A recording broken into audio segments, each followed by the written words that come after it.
தந்தி தொலைக்காட்சி நேயர்களுக்கு வணக்கம். நல்லதை சொல்வோம், நல்லதை செய்வோம், நல்லதே நடக்கும். இன்று 17/2/2023 வெள்ளிக்கிழமை. பூராடம் நட்சத்திரம் மாலை 5-6 வரை, பிறகு உத்திராடம் நட்சத்திரம்.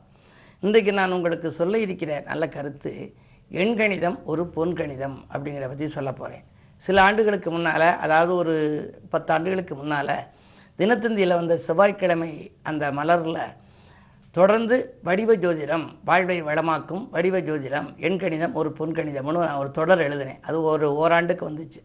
அதனுடைய ஒவ்வொரு எழுத்துகளும் ஆங்கில எழுத்தில் எப்படி நம்ம கையெழுத்து போட்டால் என்ன மாதிரி பலன் கிடைக்கும், நம்ம ஏறு வரிசையில் போடணும், அந்த கையெழுத்தினுடைய வடிவம் நன்றாக இருந்தால் வாழ்க்கை நன்றாக இருக்குங்கிறத பற்றி சொன்னேன். ஏ அப்படிங்கிற எழுத்து சில பேர் வளைச்சும் போடலாம், கோபுரம் மாதிரியும் உயர்வாகவும் போடலாம். அந்த வடிவம் கோபுரம் மாதிரி இருந்தால் வாழ்க்கை கோபுரம் மாதிரி உயரும். அது மாதிரி வச்சு சொல்கிற போது இந்த எண்கணிதத்தை பற்றி சொல்லையில் இந்த 17ங்கிறத பற்றி குறிப்பிட்டிருந்தேன்.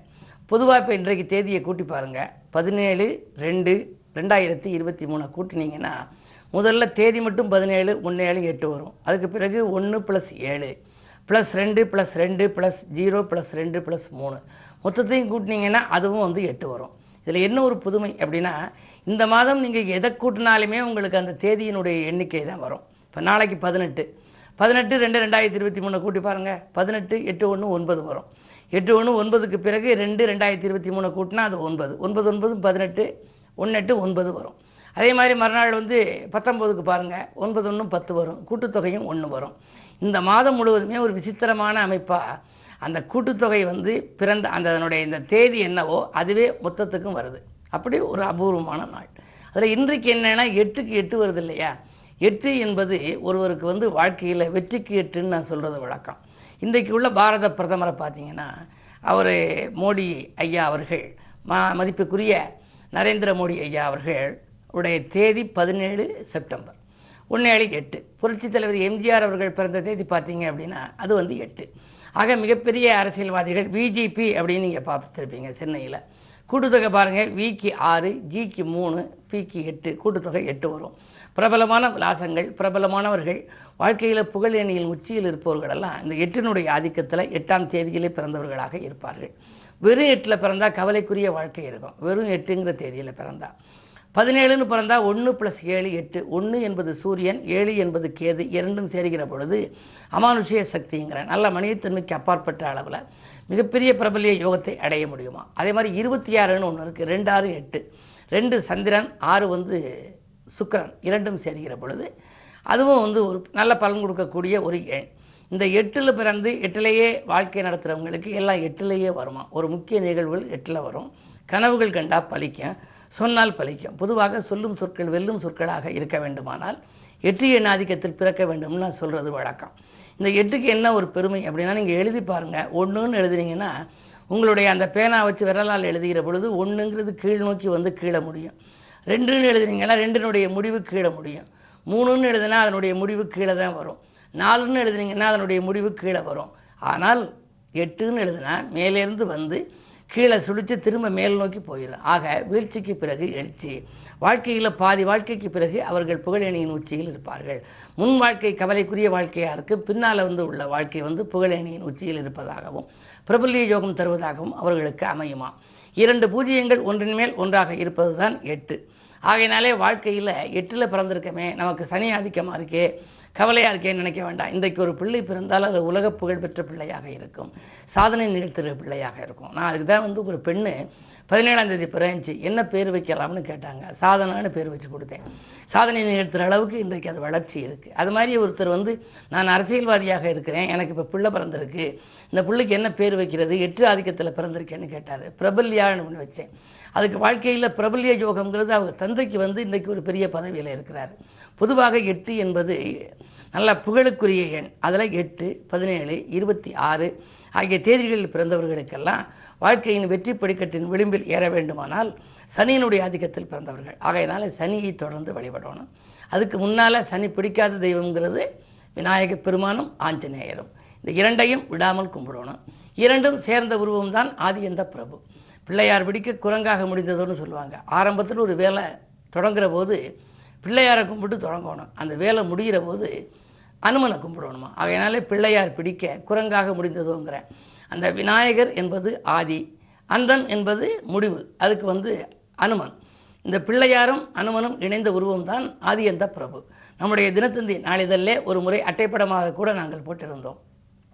பொதுவாக அந்த மாதிரி உருவம் வைத்த சிலைகள் வீட்டில் வைத்திருந்தாலும் படம் வைத்திருந்தாலும் ஒரு பகுதியில் அருகம்புல் மாலை போடணும், ஒரு பகுதிக்கு வெற்றிலை மாலை போட வேண்டும்.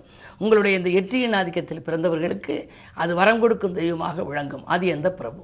இது மாதிரி எந்த எண் ஆதிக்கத்தில் பிறந்தால் என்ன நடக்கும் அப்படிங்கிறத பற்றி எண் கணிதம் ஒரு பொன் கணிதம்ங்கிறத பற்றி தொடர்ந்து இந்த தந்தி தொலைக்காட்சியிலே உங்களுக்கு சொல்வேன் என்று சொல்லி இன்றைய ராசி பலன்களை இப்பொழுது உங்களுக்கு வழங்கப் போகின்றேன். மேசராசி நேயர்களே, உங்களுக்கெல்லாம் சந்தர்ப்பங்கள் சாதகமாக அமையும் நாள். இன்று தனவரவு திருப்தியாகவே இருக்கிறது. அதே நேரம் 12ஆம் இடத்திலே குரு, விரயஸ்தானத்தில் குரு இருந்தால் விரயங்கள் அதிகமாக வரலாம். இருந்தாலும் நீங்கள் கவலைப்பட வேண்டாம். சுக்கிரனோடு இணைந்திருப்பதால் தனாதிபதி சுக்கிரன் என்பதனாலே தேவைக்கேற்ற பணம் வந்து கொண்டே இருக்கும். உத்தியோகத்தை பொறுத்தவரை புதிய வேலைக்காக ஏதேனும் நீங்கள் முயற்சி செய்திருந்தால் அந்த முயற்சியில் வெற்றி கிடைக்கும். ரிஷபராசி நேயர்களே, உங்களுக்கெல்லாம் இன்று சந்திராஷ்டமம். எதை செய்தாலும் யோசித்து செய்ய வேண்டும். ஒரு புதிய தொழில் தொடங்குவதாக இருந்தால் அனுபவஸ்தர்களின் ஆலோசனைகளை கேட்டுக்கொள்ள வேண்டும். என்ன இருந்தாலும் சந்திரபலம் குறைகின்ற பொழுது எந்த புது முயற்சியிலும் ஈடுபடக்கூடாது. பொருளாதாரத்தில் பற்றாக்குறை ஏற்படும். நீங்கள் பிறருக்கு நன்மை செய்தால் கூட அது தீமையாக தெரியலாம். உறவினர் பகை உருவாகாமல் பார்த்துக்கொள்வது உங்கள் புத்திசாலித்தனமாகும். உத்தியோகத்தில் கூட மேலதிகாரிகளின் கெடுபிடி அதிகரிக்கும் நாள் இந்த நாள். மிதுனராசி நேயர்களே, உங்களுக்கு அஷ்டமத்து சனியின் ஆதிக்கம் இருக்கிறது. அவரோடு கூட புதனும் இருக்கின்றார். 9ஆம் இடத்திலே சூரியன். எனவே பொன்பொருள் சேர்க்கைக்கு வழிபிறக்கும் என்றாலும் கூட விரயங்கள் அதிகமாக இருக்கும். பொருளாதாரத்தை பொறுத்தவரை வந்தவுடன் செலவாகிறது, பணம் சேமிக்க இயலவில்லையே என்று நினைப்பீர்கள். பொது வாழ்வில் இருப்பவர்கள் வீண்படிக்கு ஆளாக நேரிடும், கவனம் தேவை. கடகராசி நேயர்களே, உங்களுக்கெல்லாம் இன்று நினைத்ததை முடித்து நிம்மதி காணுகின்ற நாள். நிலையான வருமானத்திற்கு வழி கிடைக்கும். தனஸ்தானத்தை தனாதிபதியான சூரியன் பார்க்கின்றார். எனவே தொழில் உத்தியோகத்தில் உங்களுக்கு எதிர்பார்த்த பலன் கிடைக்கும். தொழிலில் உள்ள நுணுக்கங்களையும் நீங்கள் கற்றுக்கொள்வீர்கள். உத்தியோகத்தில் இருப்பவர்கள் வேலையின் காரணமாக வேலைப்படு கூடுகிறது என்று நினைக்கலாம். இருந்தாலும் கூடுதல் பொறுப்புகள் உங்களுக்கு வரலாம். சிம்மராசி நேயர்களே, உங்களுக்கு அதிகார பதவியில் உள்ளவர்களின் ஆதரவு கிடைக்கும் நாள். அன்றாட வாழ்க்கை நன்றாக அமைய நீங்கள் என்ன செய்யலாம் என்று யோசிப்பீர்கள். பதவியில் உள்ளவர்கள் உங்களுக்கு உதவிக்கரம் நீட்டுவார்கள். பாராட்டும் புகழும் கூடும். புதிய வாய்ப்புகள் உங்களுக்கு வருவதை நீங்கள் உபயோகப்படுத்திக் கொள்ளலாம். திட்டமிட்ட காரியங்கள் பொதுவாக திட்டமிட்டபடி நடைபெறும் நாள் இந்த நாள். கன்னிராசி நேயர்களே, உங்களுக்கெல்லாம் எண்ணங்கள் எளிதில் நிறைவேறும் நாள். இந்த எண்ணியதை முடித்து எளிதில் காட்டுவீர்கள். அது மட்டுமல்ல, உங்களுக்கு 7ஆம் இடத்திலே குரு இருக்கின்றார். எனவே உங்கள் கனவுகள் நனவாகும். இதுவரை கல்யாண வாய்ப்புகள் கைகூடவில்லையே, பலமுறை வரன்கள் வந்து வாயில் தேடி வந்து திரும்பி சென்று விட்டதே என்றெல்லாம் நீங்கள் கவலைப்பட்டிருந்தால் இப்பொழுது அந்த கவலை மாறப்போகிறது.